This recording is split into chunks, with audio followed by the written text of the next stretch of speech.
Apple just released their cheapest MacBook, the MacBook Neo. So let's actually see what you get in the box.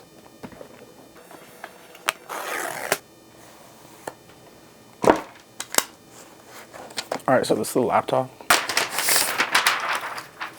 Pretty good quality for the price, I mean, I can't even lie. Let's set this aside and let's see what else we get.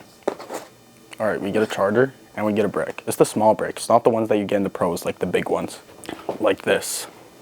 It's the same one you get in the iPads and stuff. Alright, so I'll be using this for a few days and I'll continue the rest of the video until then.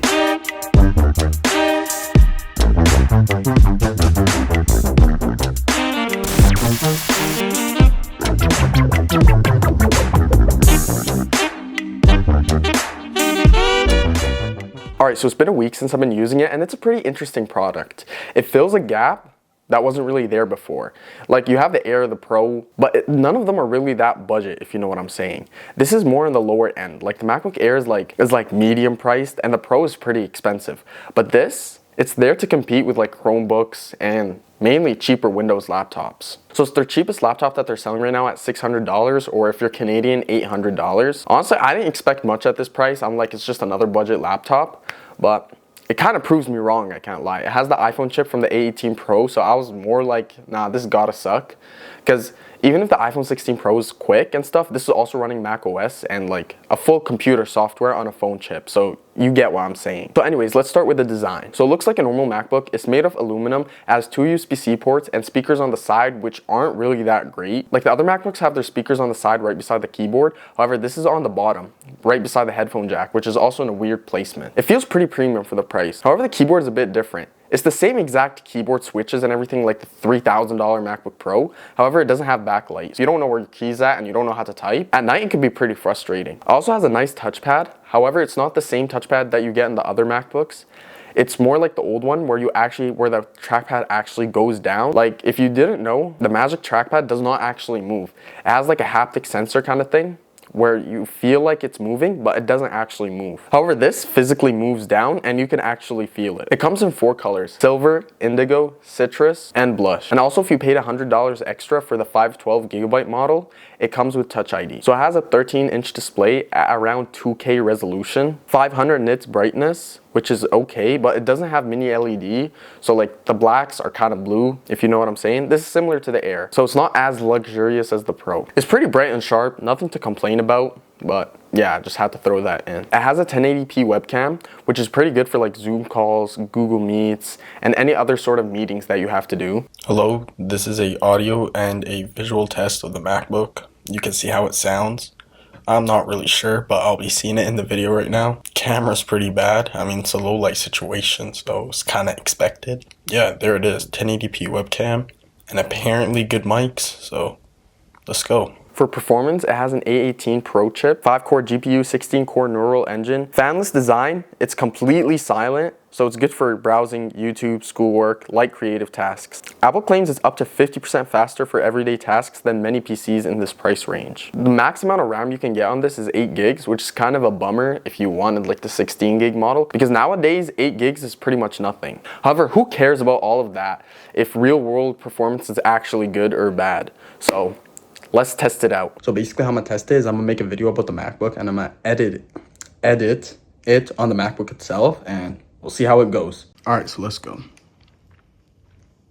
So everyone's been complaining about how 8 gigs of RAM on the MacBook Neo is not enough, but if it can play back 4K footage smoothly with some color grading and stuff, I promise it can do your emails, Netflix, YouTube, whatever you need to do. Obviously, I wouldn't edit on it because this was just playback. It's not actual editing, so it's not that smooth when it comes to editing. But it's just to show you that if it can do basic stuff like this, it's just to show you that if it can do stuff like this, I promise it can do anything else basic. This is because Apple's RAM is so much more faster. This is because Mac OS manages RAM so much better than Windows. So there's less RAM being used by the software itself. So yeah, if you're buying this stuff to study, do other stuff, it's a perfect laptop.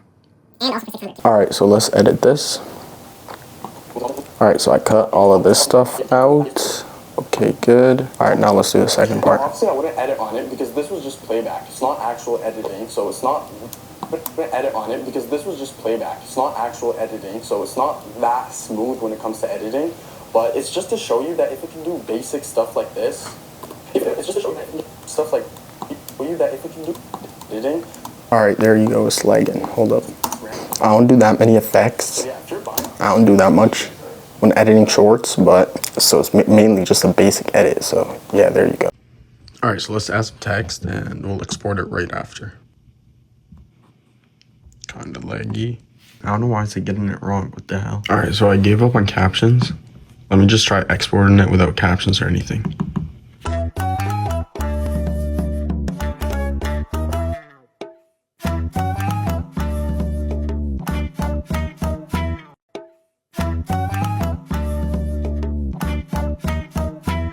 So the video exported in 40 seconds, but for God knows why, it only exported 25 seconds of the 33-second full clip. I exported it after, and it actually did the full thing, but I didn't actually like measure it, or like I didn't see how much time it took, but that honestly means something.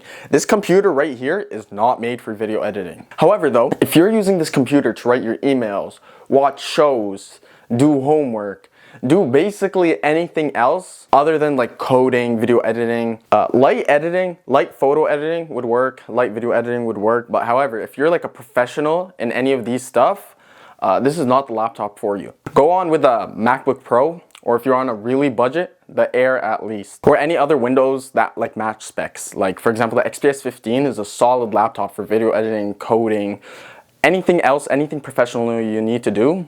Dell has some solid laptops. However, this, emails, school, Excel sheets, you know, work, if your job is like Excel sheets, writing emails, writing documents, sorting things out, this MacBook Neo would be a solid laptop. And do not underestimate the A18 Pro from the iPhone 16 Pro. Like, yeah, it's a mobile chip, but it's honestly pretty quick. And the fact that I was even able to play back the 4K footage without much of an issue is honestly, that's a great upside. That shows that this computer's future-proofed. So like even in like 5-10 years time, this computer will still work. And it'll still work well, which is what matters. It won't be lagging like crazy on basic stuff.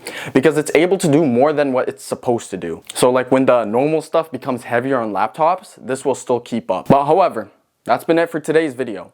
Make sure you're subscribed and everything, and see ya on the next video.